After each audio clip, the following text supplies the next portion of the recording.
Injustice devils are here, helping all understand, showing the criminal injustice in all of the land.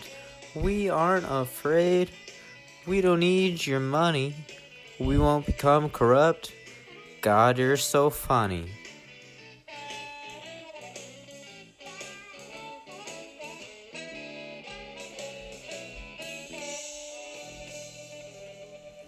Hello, everyone, and welcome to Injustice Devils.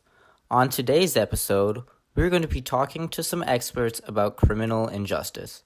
We will be asking them questions which they will answer and shed some light on the topic of the day. First, we have Anna. Your question is, what do you believe are the reasons that people in the police force, lawyers, etc., become corrupt? There are probably lots of reasons why anybody can become corrupt, and police, lawyers, it's politicians. It really comes down to human nature, it seems. For the most part, I think there's a high level of greed in human nature. So if there's money involved, as well as power, so if, oftentimes with money comes power, or a way to, if you have the power to accept bribes and, grant people to get off some bad act that they've done, that gives that police officer or lawyer that power. It's human nature to want that, for most people. That level of morality isn't in everyone to try to avoid that.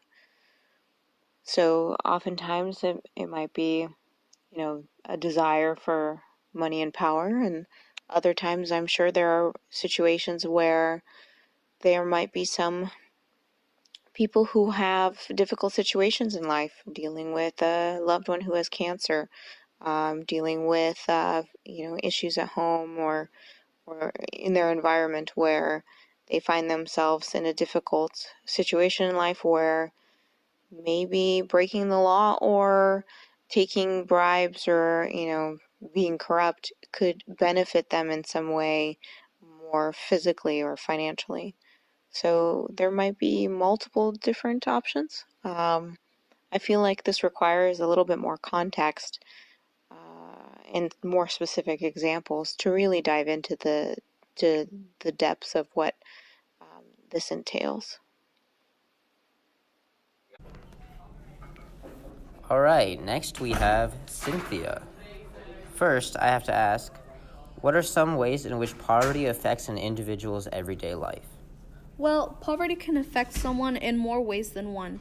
Quality of education is one of the first things to be affected when you come from a low-income family.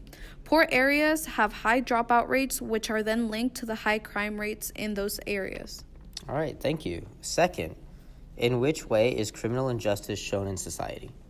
People with low socioeconomic status are more likely to face criminal injustice than the economically stable counterparts. This is just because having a low income prevents people from being able to pay bail, which then leads to longer sentences, or they can't afford a fair trial.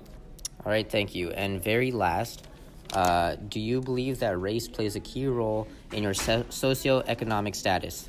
If so, please give some evidence. Well, race has been proven to affect an individual's socioeconomic status. Studies have shown that in 2016, 23% of the African American population in the United States lived in poverty, while 18% of the Hispanic population lived in poverty, and only 9% of the white population in America lived in poverty. All right, thank you so much. Alrighty then. Well, thank you to the experts that shed some light on criminal injustice in our society.